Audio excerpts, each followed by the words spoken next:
So we've got, I've got an absolute truckload of questions that have come in over the interwebs. And, we could easily spend the whole session just talking through the first quarter of them. But, because this is a live format and I want to reward you guys for showing up to the live format, if you've got anything that is burning a hole in your brain or anything that you're extremely curious or even just mildly curious about, or something that people have been saying, talking about at work, and you're like, I'm not really clear on what that means. I kind of feel foolish to ask them, but now's a great safe place to ask those kinds of questions. So just pop those in the chat. And I absolutely want to emphasize that there is no such thing as a dumb question here. Like, all questions are awesome questions. And so I'm just going to answer one of the questions that have come in from online to give you a chance to type anything you want. Louisa says, I'm in a studio with the class going on behind me, so leaving the video off. Awesome. That's good, Louisa. Glad to have you with us. So I have the first question I want to talk about is from Steph Wongsy.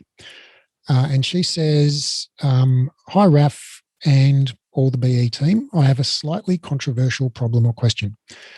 Clients that come in for classes to really exercise, that is to say, gain strength or muscle mass or expend calories, look for a particular burn. I understand that this is a common misconception, and DOMS, that's delayed onset muscle soreness, does not necessarily mean good work. So basically, I've been teaching certain movements and alignments with an explanation such as, so we want to do this because essentially that's an inefficient way for your body to move. We're making our bodies work harder during this class. I guess I wish to discuss with you all about this because I feel slightly conflicted. I also work with clients with different goals, e.g.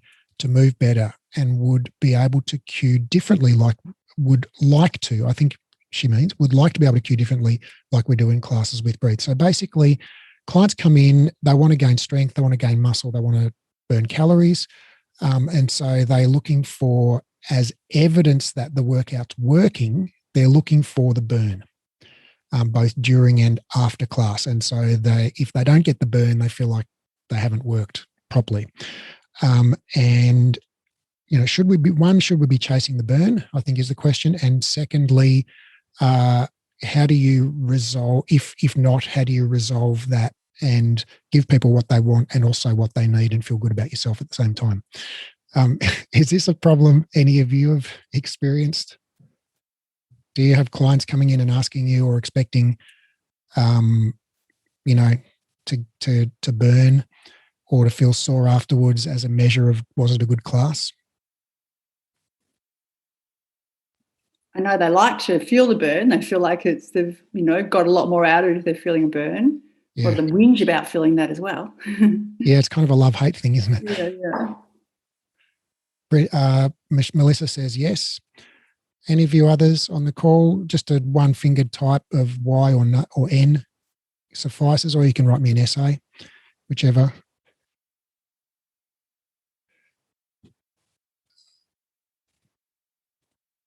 Hey, Bridget, nice to have you with us. Hey, Tracy, nice to have you with us. All right, so we're just discussing is a burn during and after class an indicator of an effective workout, and if not, how do we work with our clients around or with that? So the short answer is feeling a burn is during and feeling muscle soreness after a class is not an indicator that your workout was effective. You can have an effective workout with or without a burn. So feeling the burn doesn't mean it's not effective, but it also doesn't mean it was effective. It just means it was painful, which is not the same thing as effective. So sometimes it can be painful and effective. Sometimes it can be painful and ineffective. What causes the burn in your muscles? Do you guys know what causes the burn in your muscles? Do you have any theories? Have you heard? Have you heard folk wisdom on this? What causes the burn in your muscles?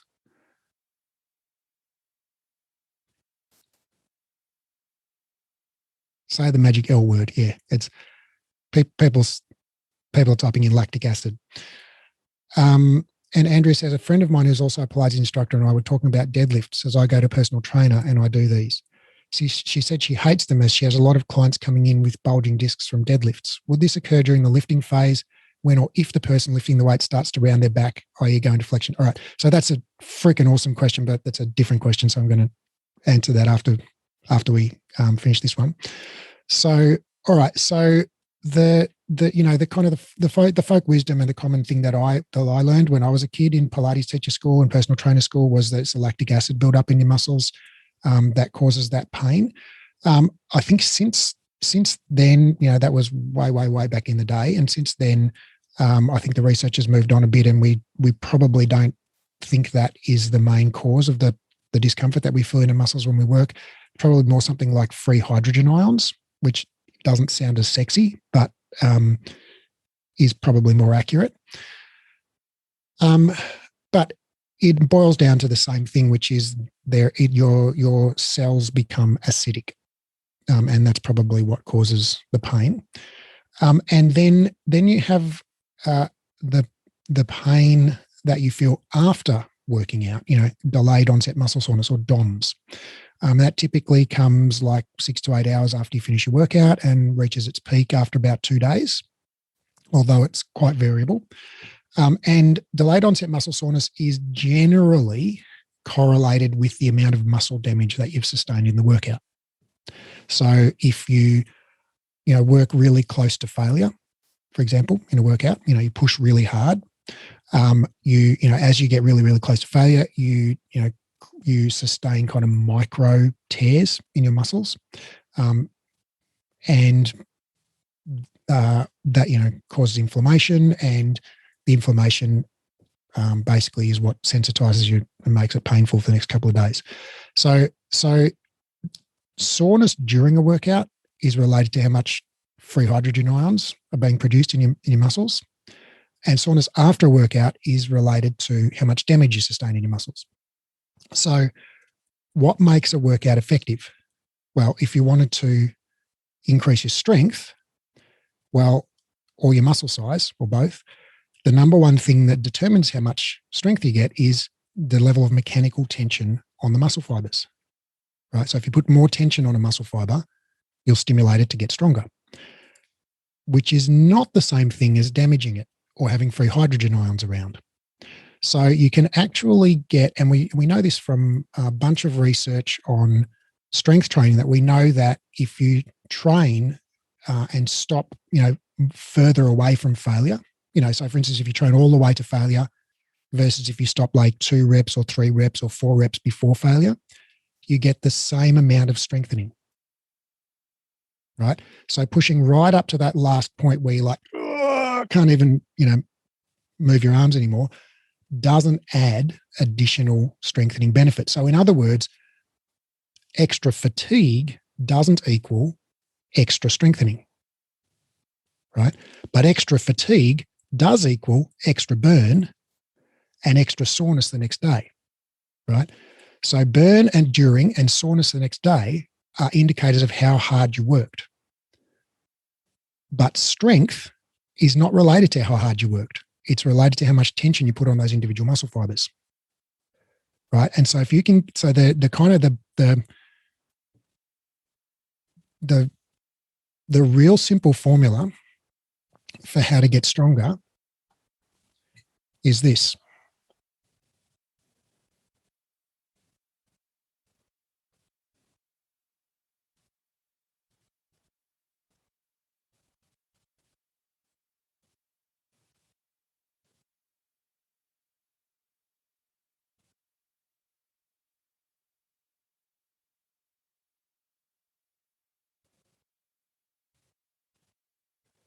Lift really heavy things, and that doesn't have to be a weight. It could be a spring or whatever, your body weight. Lift really heavy things as many times as possible each week. That's the really simple formula. And the slightly less simple formula, but still pretty simple, says it's that without getting fatigued.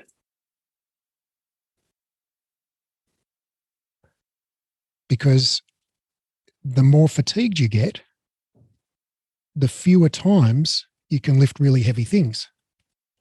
So if you can lift really heavy things, but stay away from fatigue, you actually get more strength than if you get really, really fatigued during the week. So the goal of working out, if your goal is actually to improve your strength or your performance or whatever, the goal of working out is to move as much resistance as possible whilst not getting fatigued. It's kind of the opposite of what people say, is like, oh, yeah, you should work out, and how hard you're working is an indicator of your results you're going to get. That's not exactly the same for weight loss. Like if people are talking about like burning calories, well, every calorie you burn is a calorie that you've burned, but getting closer to fatigue doesn't change the number of calories you burn. So if I burn 100 calories walking at a slow pace versus burning 100 calories doing burpees till I vomit, right? It's still 100 calories,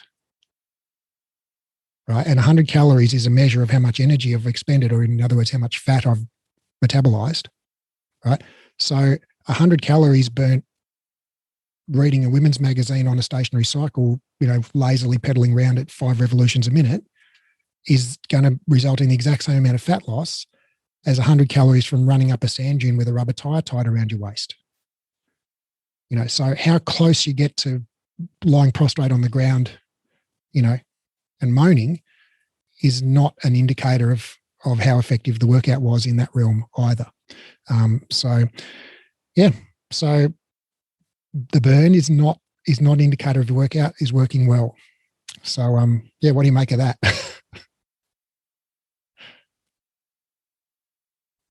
Is that surprising to you?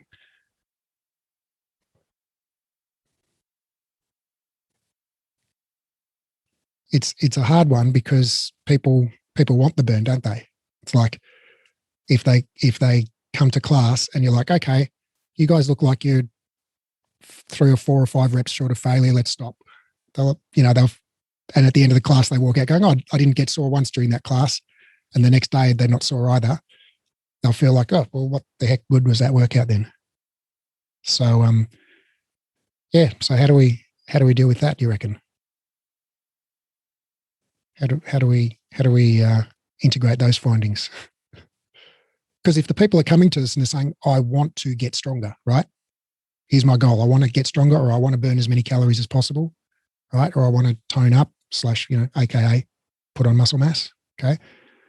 And they're also saying, and I want the burn, because I think those things are the same thing, right? But actually they're not the same thing.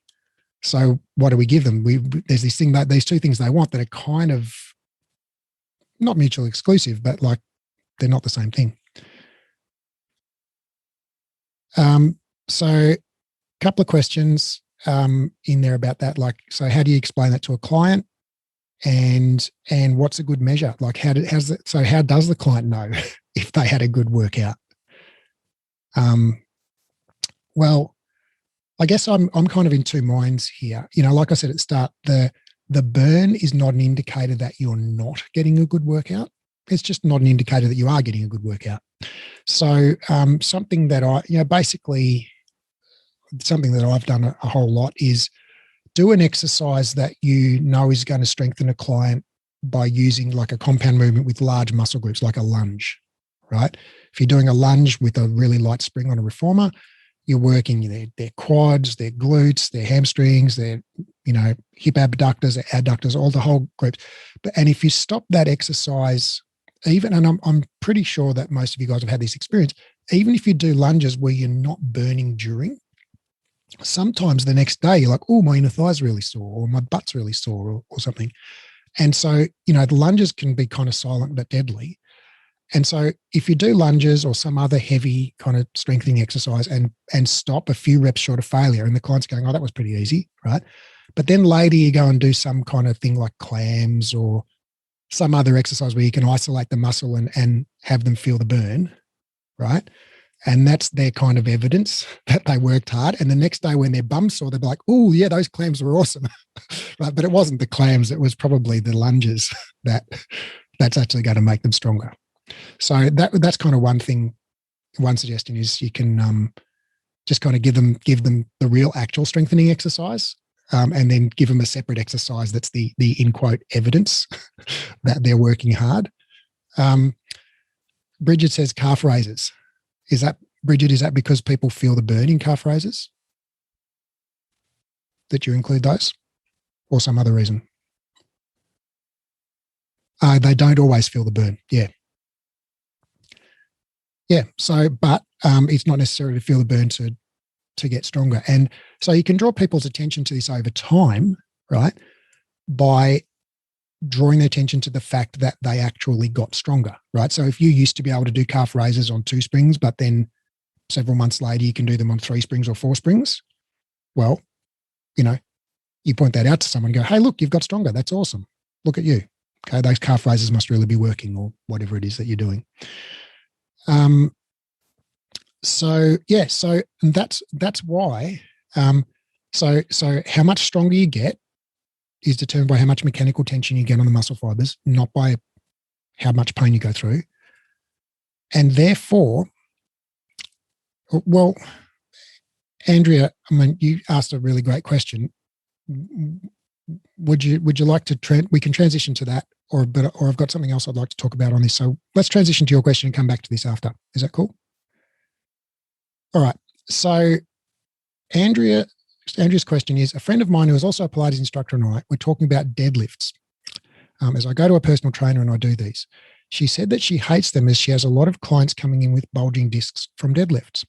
Would this occur during the lifting phase when or if the person lifting the weight starts to round their back, i.e. go into flexion due to the weight, thus potentially causing disc bulge? The answer to that is no.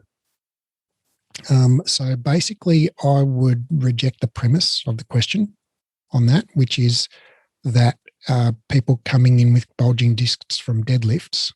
Well, my question would be like, well, how does she know the bulging disc was caused by the deadlift? Right. And in reality, the only way you could know that is if someone did a deadlift in an MRI scanner, right? And we caught the disc bulge in real time, but in reality, what actually happens most of the time is people get some back pain and then they go and get an MRI and they find a disc bulge, which we know occur very commonly in pain-free people. And they go, well, what might have caused that? Oh, I don't know. Well, didn't do anything. Oh, no, I was deadlifting the other day. That must have been it. Right. And they just kind of search around and they kind of retrofit the deadlift as the cause of the disc bulge. But there's no actual evidence of a smoking gun. And there was a recent study that came out only I think the last few months that looked at disc bulges and how they onset. It's the high class term is etiology, how they start. And what they found was that the vast majority of disc bulges had no known traumatic mechanism of onset. They just seemed to happen over time.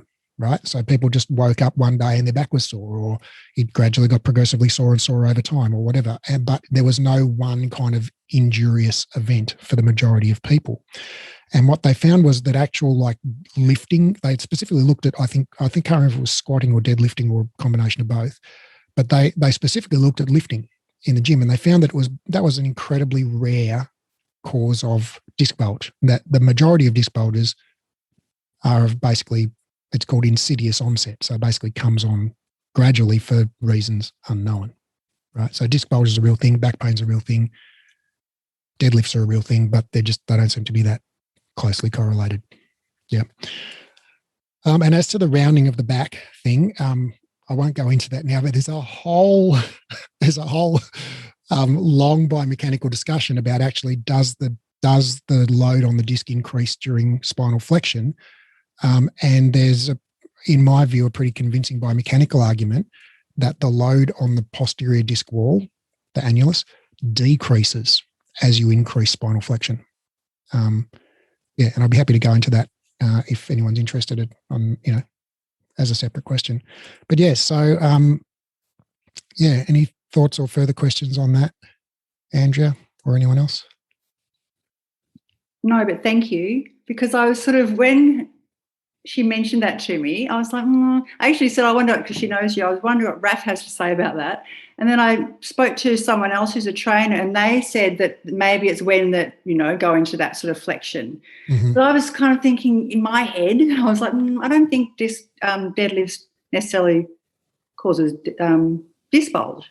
No. So, yeah. So I'm really glad I asked you that.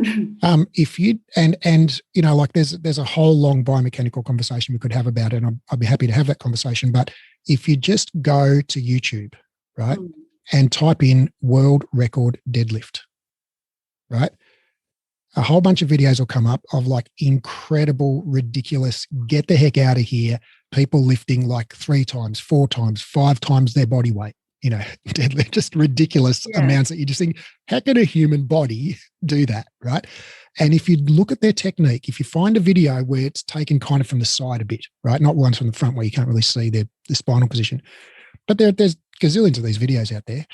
And if you look at one where it's taken enough from the side view where you can see their spinal position, right, you will plainly see, it's blindingly obvious that every single one, or not every single one, I'll say like 90+%, right, of elite lifters lifting close to their maximum significantly round their backs, right? It is almost universal amongst elite lifters lifting close to their maximum. There's a couple of research papers on that as well, but you can just find it on YouTube, right? It's the norm. That's how elite lifters lift.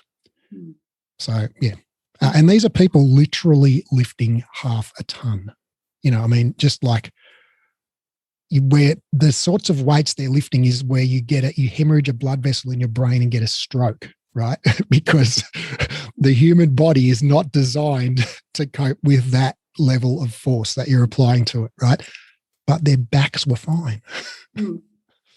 So, so I would, my advice would be, lift away, round away if you round. If you don't round naturally, just do what you do naturally. I'm not saying you should round. I'm just saying, like, if you round during a deadlift, welcome to the club. It just means you're like most of the other people in the world, including the elite lifters. Mm-hmm.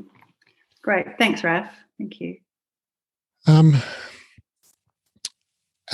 right. So, Jed, so just back to Andrea Sukic, and I'm sorry if I've mispronounced your surname, Andrea. Feel free to correct me. To the previous question about how hard should you exercise, she said, wow, thank you for this piece of information. This will be so helpful for my daughter who hates exercise because she believes she has to be close to vomiting in order to lose weight. Well, I'm glad, and I hope your daughter finds that helpful, and I'm glad you find it helpful. So the magic formula for weight loss is go into a caloric deficit. You've got to eat fewer calories than you expend, right? And you can do that by eating fewer calories or expending more calories or some combination of both of those things, right? And there's a whole long conversation about diet. Is there a best diet for that? Is it keto? Is it low carb? Is it low fat? Is it whatever? And the short answer to that is it doesn't matter. Keto diets work, and they work by putting you into a caloric deficit. Low carb diets work, and they work by putting you into a caloric deficit. Every diet that works for weight loss works by putting you into a caloric deficit. So whichever diet you find most easy to adhere to, whichever one, works best with your digestive system, whatever you're most comfortable with, that's the best diet. But they all work. None of them work better. And in terms of, so you don't actually have to do any cardio to lose weight. You could just eat fewer calories. But doing cardio and strength training definitely helps. Because when you diet without doing strength training, you lose weight, but a significant amount of the weight you lose is muscle mass.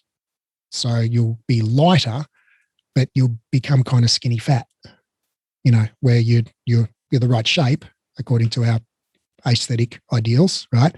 But you don't have much muscle mass, and you've still got body fat on your frame. So it's much better to continue doing resistance training if you're trying to lose weight, so that the weight you lose is fat, not muscle. So it's much better to continue resistance training, but you don't need to work to failure. It's better to not work to failure. It's better to stop 4 or 5 reps short of failure. And if your goal in doing exercise is to burn calories, well, any amount of calories, is just adds on to the debit. And so it's been well established that moderate intensity exercise, like jogging or fast walking or, any other form of moderate intensity exercise where you're slightly out of breath, works exactly as well as high intensity interval training where you're lying on the ground vomiting at the end, if you equalize the number of calories, right? So if you go for a brisk walk, to burn 100 calories might take you half an hour, right? Whereas if you do burpees with a weighted vest on, to burn that same number of calories might take you 5 minutes, okay? But if you burn the same number of calories, you will lose the same amount of weight, right? So one is not inherently better than the other. So basically, whichever one you do should be determined by what you enjoy and what's easiest for you to maintain, right? Because it's consistency over time that's going to get you those results. So if you like doing burpees until you vomit, go for it. If you like doing burpees not until you vomit, go for that. And if you prefer just going for a brisk walk and feeling invigorated afterwards, well, do that. It all works the same. Yeah. All right. So yeah, I really hope that helps, Andrea. All right. I have another question here from Rachel. And she says, this is in relation to something that Chloe and I talked about on Pilates Elephants. We talked about core stability. And so Rachel says, wouldn't feeding back the placebo words stable or stabilizing, etc., to the client who comes in with an I'm unstable mindset be perpetuating the myth in the industry, a myth that we're trying to bust? So this is referring back to in the episode on core stability where we looked at a couple of studies that found that clients, when people come in with back pain, they do core stability training. They activate their transversus abdominis and stuff like that. They get better, but they don't get more better than someone who just does some push-ups and lunges and whatever. So general exercise works the same as core stability exercise. But within each group, not everyone gets exactly the same result, right? So not everyone who did core stability exercise got, the same amount of improvement as everyone who did general exercise. Within each group, some people get amazing results, some people get average results, and some people get poor results, right? And the same in the other group. And it just averages out that on average, everyone gets the same results. But we could look at some people and go, okay, these people got amazing results from core stability training. What was different about them? Why did they get amazing results from it? And then we look at that, and there's a secondary analysis that we looked at where they looked at how much people's transversus abdominis recruitment changed. So they come in and they were recruiting at a certain amount or a certain time or whatever. And then they did the retraining and then they remeasured it. It's like, okay, have they improved their recruitment? Have they improved the timing of that muscle onset? Have they improved the thickness of the muscle? What they found is, when they did this research, that if we put 100 people through a transversus retraining program, not everyone achieves the same level of mastery, right? So if we all practice activating our transversus, some of us will be better at it than others, right? And if we all went through a training course to improve how we did that, well, some of us would pick it up quicker than others. Just like if we all went to learn to play the violin, some of us would pick it up quicker than others. Or if we wanted to learn to juggle or ride a unicycle or any other physical skill, and activating your transversus is a physical skill. And so just like any other physical skill, some people will pick it up quicker than other people, right?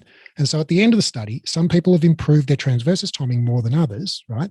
And some people have improved their pain more than others, right? But what they found in this study was they were not the same people, right? So the people who improved their transversus timing were not the people who got the most pain relief, right? Some of them got amazing pain relief, some of them got average pain relief, some of them got no pain relief. And then the people who didn't improve their transversus timing, they did the program, but they just were klutzes and they didn't get it, and they didn't get much better at recruiting their muscles, right? Some of them got amazing pain relief, and some of them got average pain relief, and some of them got almost no pain relief, right?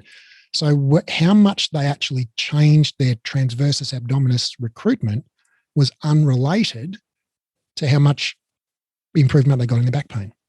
But what was related to how much improvement they got in their back pain was their self-rated spinal instability at the start of the program, right?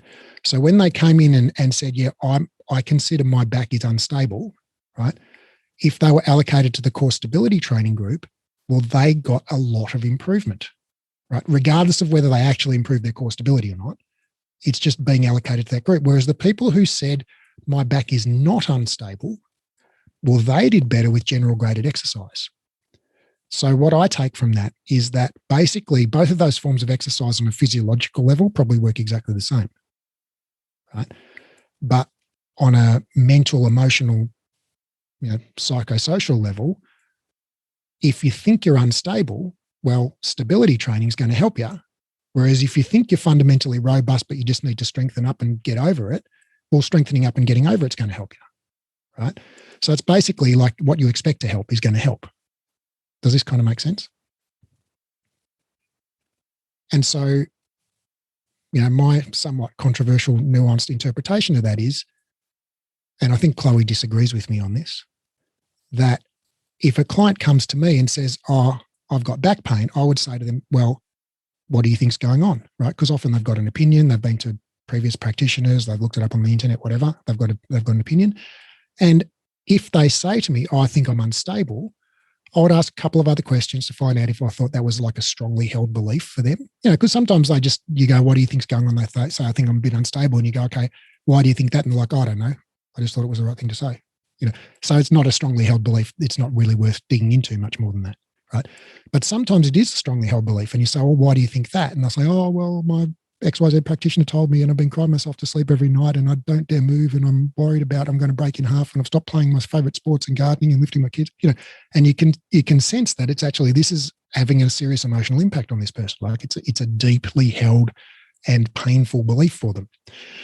And in that case, well, what I said on the podcast is I would, in a ninja-like fashion, I would use their incorrect belief against them and say, well, if you're unstable, like you've come to the freaking right place, because if there's one thing we can do here, we can stabilize the absolute living daylights out of you and you'll be so stable, like waves will be crashing off you, people will be cracking walnuts on your abs. Like, we can make you so stable, right? And so I would sort of build that up and use that, against them or, basically for their own benefit, right? Rather than trying to educate them that, no, instability is not a thing, right? And trying to, change their belief. I'll go, oh, great, you've got this belief that we can use to help you.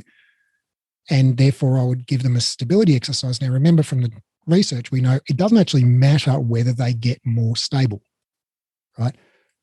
What seems to be correlated with getting better is that they think they're getting more stable, right? Which is not the same thing as getting more stable.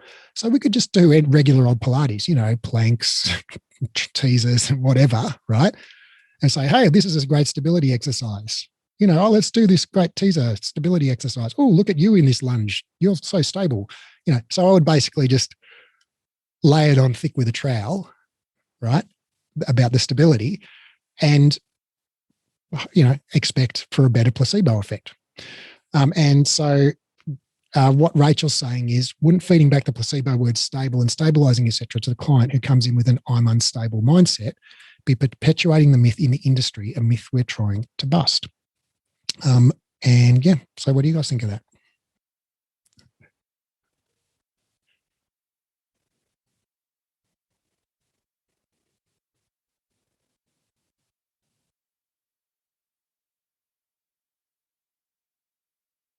Is it unethical to use a client's incorrect beliefs for their benefit? Or should we be, promoting the truth rather than using creative white lies or avoidance of mentioning the truth to help their clients? Melissa says, tell them what they want to hear, then go from there. I tend to agree with that, Melissa. Anyone else got a different view? Hey, Renee, nice to see you. Haven't seen you for ages. Oh, Raph, it's Bridget. Hey, Bridget. I think it's a bit of a catch-22. I think you need to gauge as to whether or not they're going to want to believe it, or whether they're not the kind of person who's not going to change their mind.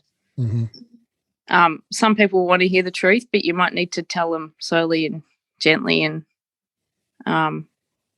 some people just might then just run the other way, I reckon. Yeah, I agree with you, Bridget. I think that's an even more nuanced position than I've taken.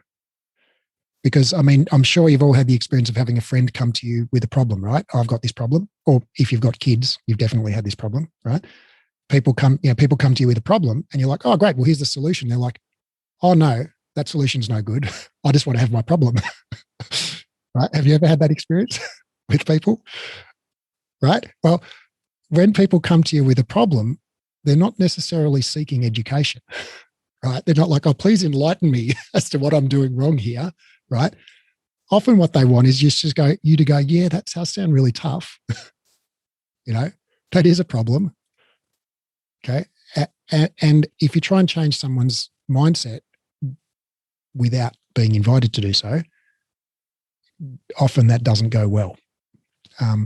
So yeah, I would agree with you, Bridget. Like, I would feel them out about how open they are to having a conversation about that.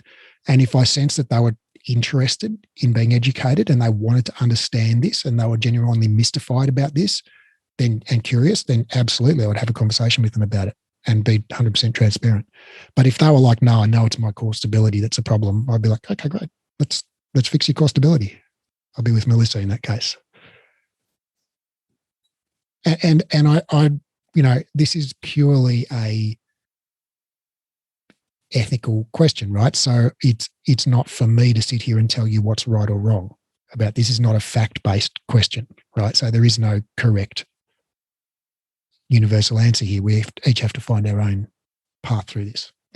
But I would be just feeling out the client, finding if it's a strongly held belief, and if it is a strongly held belief, whether they're interested in having a conversation about it. And if they're not interested, you can tell that pretty easily. You just ask, hey, would you be curious to find out some more? No, I know it's my core. Okay, great. It's your core.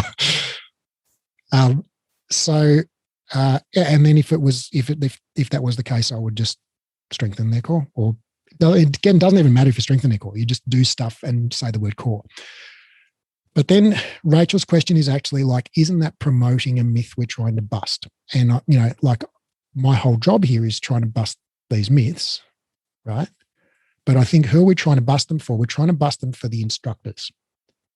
So, I will feel like if you guys as instructors go out there and teach clients, and if you do this ninjutsu on them and teach them to stabilize their core, even though you know it's not true, right? But you're doing it for their benefit because your job, they're paying you to help them get back to doing their loved activities, right? They're not paying you for an anatomy lesson, right? They're paying you because they want to be able to play with their grandkids again, or because they want to get back to work, or whatever it is that they want to do, right?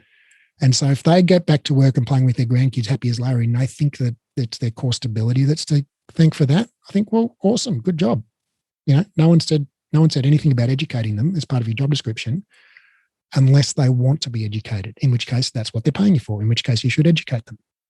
Right? But I think as instructors, yes, you guys need to be educated. You guys need to know what's true and what's not true, right? So that you're not propagating myths. But I would argue that if somebody has a strongly held belief that core stability is their problem and they're not interested in having a discussion about it, well, me denying it and educating them about it is not going to do one iota of difference to change their view on that topic. So it's like, how can I not propagate the myth? It's like I've got no choice in the matter. What are your thoughts?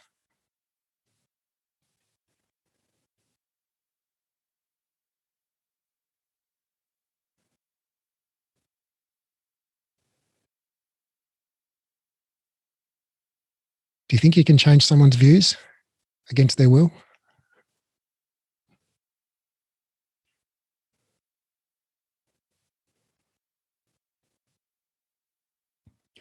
Yeah, Renee said, being informed for when someone's ready to ask. I think, and that's my view as well. It's like if they ask, yeah, share. Melissa said, no, it's like religion. I agree. right? People have strongly held beliefs that are not based in logic. It's like, if I said, who's the best sports team, or, whatever, it's like, a lot of us would have strong views on that, but it's not as, who's to say who's right and who's wrong? Or, if I was to say, cats or dogs, coffee or tea, Pilates or yoga? Pilates, obviously, and dogs and coffee. Louise is very controversial, masks or no masks. Well, I think there is a factually correct answer to that one, in my view. Lots of coffee from Andrea, and I think that's a correct answer as well. All right, so I think we've got time for one more, and there's none in the chat right now. So I'm just going to leave you a moment of awkward silence while we wait for another question.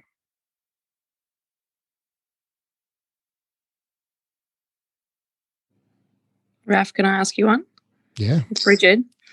I know you've previously talked about in the breathe courses that tight hamstrings is great for runners because it's good for their efficiency. So in that case, with the science, how do you sell Pilates to runners? My take would be that you're going to sell it as good for balance, ankle strength, good for strengthening backs, things like that.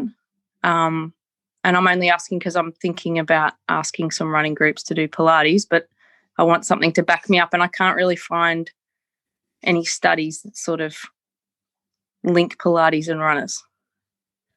Great question. In fact, this is the topic of our podcast that we're recording this afternoon, which will be released 3 or 4 weeks hence.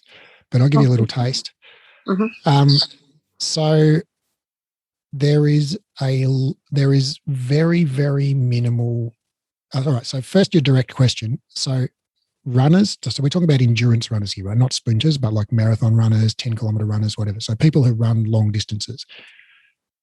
Better running economy, or in other words, better running efficiency, using less energy to run at the same speed, okay, is correlated with having tighter hips, right? So runners who can't reach their toes, okay, run more efficiently. And that's basically because when your tendons and muscles are more stiff, they can absorb and store more elastic energy. And so they act like springs. And you guys must have all seen the images of sort of double amputee runners with those kind of blade spring, prosthetics that they have. And those guys can actually, some of them run faster than able-bodied elite sprinters, right? So these double amputees, some of them can actually run faster than non-amputee, like able-bodied elite sprinters. So those actual blade things, they're just springs, right? And so when you land on it, boing, it stores the energy by, it deforms the spring and stores energy in the spring, and then the spring pushes you off, right? And that's why they're able to run so fast. So the more energy you can store in your leg or your prosthesis, the faster you can run. And so runners who have stiffer Achilles, stiffer hamstrings, etc., it's more like a spring. So they can store more energy and then they can run faster for the same amount of energy. So, but the good news is stretching, although it will increase their range of motion, doesn't reduce their running economy, right? So stretching is not going to make it worse. So they can stretch away to their heart's content, right? So that's, that's one thing. But it certainly won't improve their running economy, stretching. But the most common injury amongst runners is a hamstring tear. Okay. And the primo number one by a mile injury prevention for hamstring tears is hamstring strengthening, and particularly eccentric end range hamstring strengthening. So that means like the lengthening phase of the hamstring strengthening, where the knee is nearly straight and the hip is flexed. So when your leg's up here and you're lengthening like that, so something like think about shoulder bridge on a reformer, okay, but pushing out till your legs are straight, okay, on a light spring. Can you think of that? Okay. That is a primo hamstring strengthening exercise. And so hamstring strengthening, eccentric end range hamstring strengthening has been shown to reduce hamstring injuries by a whopping margin, like 66%, like basically drops them by 2/3, right? So this is huge. And this is the most common injury amongst runners, right? So if you include a significant amount of eccentric end range hamstring strengthening, and I'm sure if you have a bit of creativity, you can think of 50 other exercises you can do on a reformer or a mat to work the hamstrings, like work them, not stretch them per se, but work them at end range, front splits, lunges, like there's gazillions of them we could do, right? If you can, do that, you will significantly reduce their chance of injury, right? The second thing is getting back to that kind of energy storage and the spring mechanism of the leg. Basically in running, when you land, your leg is a spring, your calf, your plantar fascia, your Achilles tendon, your hamstring muscles, all, they all stretch a bit, they deform elastically is a high class term for it, just like when you stretch an elastic band, right? And then when you push off, they release the energy. So if you can and so basically what happens is when you land, if you think of, I don't know, let's think about this.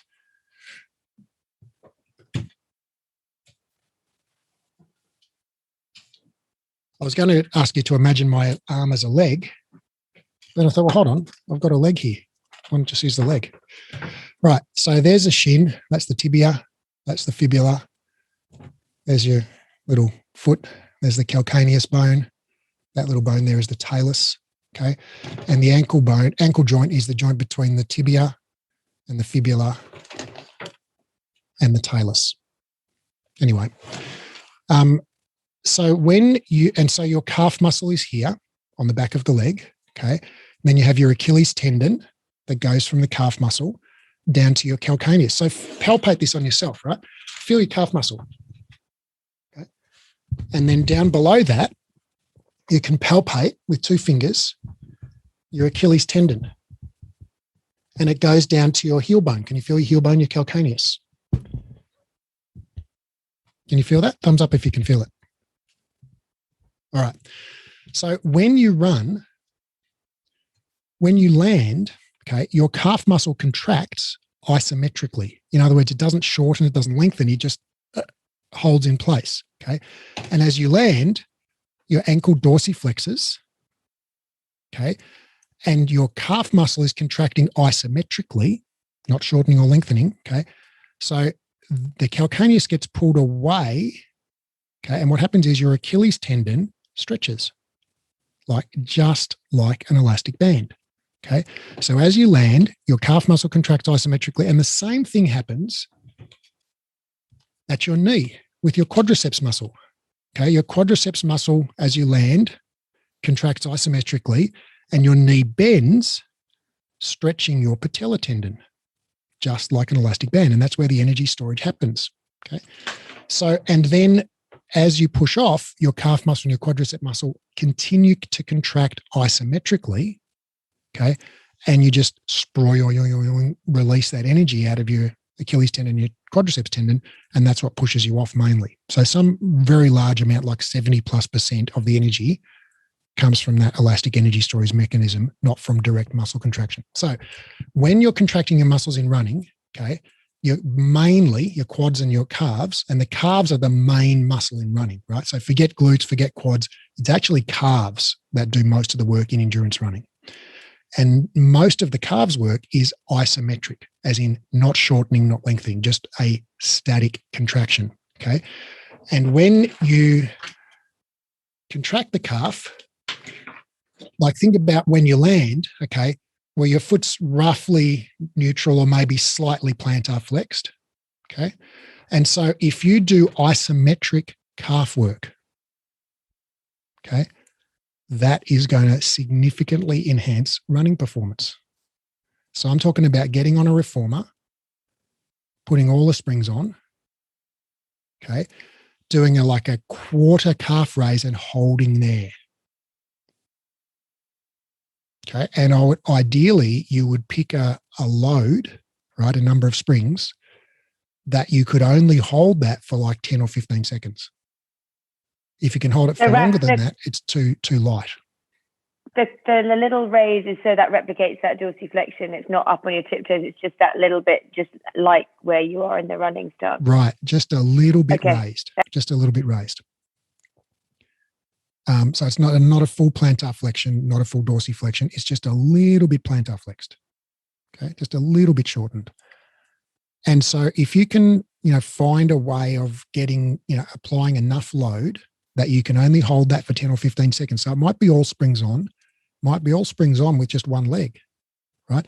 Or it might be a lunge with your heel raised a little bit, right? There might be some other situation, not a footwork situation, okay?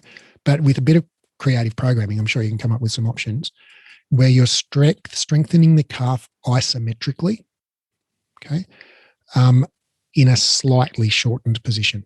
And that will enhance running performance significantly. Plus, strengthen the hamstrings at end range. And that will significantly reduce injury risk. And if you wanted to do a final thing, it's going to be strengthen the hip abductors, because that is correlated also with decreased injury risk. Raph, the hamstrings are much more important. With the hamstrings, so light splits, more work.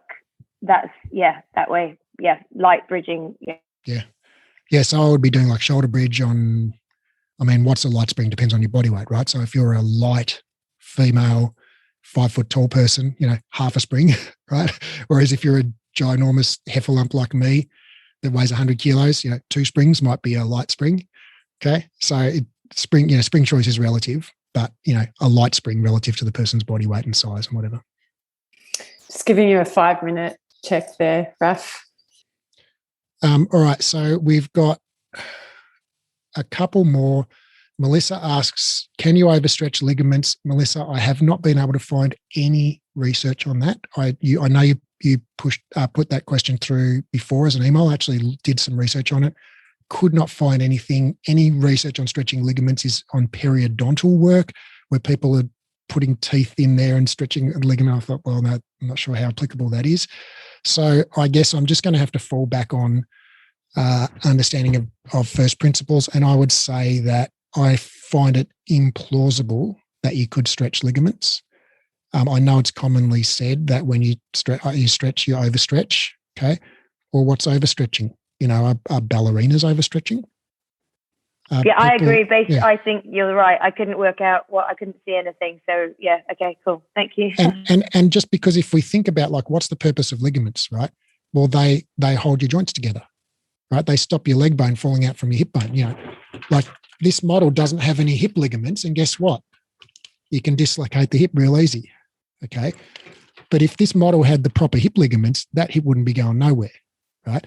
So that's basically the job that your ligaments, do, is they keep your joints together. Now, they also control the movement of those joints. They let the joints move in certain directions, but not in other directions or whatever. So they exert some influence over how the joint moves. But mostly, a ligament is slack, okay, when the joint's bent, and as the joint lengthens in a certain direction, the ligament goes tight, right? It's like guy ropes on a tent pole. Right? If the tent pole goes this way, well, this ligament goes slack, okay, and this ligament goes tight. Then when it goes the other way, this ligament goes slack, and this ligament goes tight. So does that kind of make sense, that concept? Thank you. Yeah. So if your ligaments are, so if we think about the ligament only goes tight when the joint's at end range. The ligament's job is to stop the joint going past end range, or in other words, dislocating, right? Well, if you're stretching your ligaments, by definition, as far as I can kind of reason it out, you're probably pushing past end range of the joint, and you've either got bone on bone somewhere that's stopping you moving any further, or you're dislocating your hip, right? And so I just don't think it's possible to stretch ligaments. Yeah. can I think of some exceptions? Like, okay, if you were to stand on the outside of your ankle and kind of roll your ankle, like that position where you kind of roll your ankle, like in sports or whatever, sprain your ankle, like, yeah, you're probably putting a lot of stress on your ligaments there, right? Or if you were to stand with your knee like that, okay, and push down like that, well, you probably putting a lot of pressure on your anterior cruciate ligament, and could you stretch it in that position? It's like, yeah, but I can't imagine that's what you're talking about when you're saying, can you stretch ligaments, right? No, you're talking about traumatic injury. And when we're doing a stretch, we're not creating a traumatic injury. And right. You were going there, so you would stop. Yeah. You're thinking about someone doing the splits or doing a forward bend or something like that, right? Or doing a shoulder stretch, right? And in those situations, yeah, if you're stretching a ligament, you're just about to dislocate the joint, and I think you'd know about it because your joint would dislocate and you'd be calling the ambulance. Thank you. So we have run out of time. And thank you. I'm sorry, there's one or two questions I didn't get to. One from Naomi, that is going on the list, and I promise we'll get to it. And just a reminder that from next week, this weekly live session is shifting one day earlier. So presently it's Thursdays Melbourne time. Next week onwards, it's Wednesdays Melbourne time. So whatever day it is in your part of the world, it's going to be one day earlier. And also next week, daylight saving ends here in Melbourne. So regardless of where you are in the world, the time at which this happens is going to be an hour earlier or later or something.